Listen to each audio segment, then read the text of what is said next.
જય આદિવાસી, જય જોહાર. નમસ્તે મિત્રો. આજે 29 જાન્યુઆરીના રોજ મારા પૂજ્ય પિતાશ્રી સ્વર્ગવાસી ખાટા લક્ષ્મણભાઈ વાઘાભાઈની પુણ્યતિથિ છે. પિતા ગુમાવવાનું દુઃખ ક્યારેય ઓછું નથી થતું, પણ તેમના આશીર્વાદ હંમેશા આપણી સાથે હોય છે.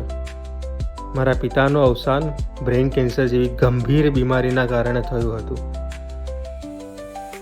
તેમની યાદમાં આજે અમે અમારા વતન મહીસાગર જિલ્લાના રાયણના પાણી ગામની શાળામાં એક નાનકડો સેવા કાર્યક્રમ રાખ્યો હતો. અમારા આદિવાસી વિસ્તારના ભૂલકાઓ જે દેશનું ભવિષ્ય છે, તેમને આજે ભોજન કરાવ્યું અને શિક્ષણમાં ઉપયોગી થાય તેવી વસ્તુઓ જેવી કે નોટબુક, પેન્સિલ, સ્કેલ વગેરે જેવા સાધનોનું વિતરણ કર્યું. પિતાશ્રી તો આજે અમારી વચ્ચે નથી, પણ આ બાળકોના ચહેરા પરની મુસ્કાનમાં અમને હંમેશા તેમનો અહેસાસ થતો રહેશે. બસ આપ સૌને વિનંતી છે કે મારા પિતાશ્રીના આત્માની શાંતિ માટે પ્રાર્થના કરજો. ધન્યવાદ. જય આદિવાસી, જય જોહાર.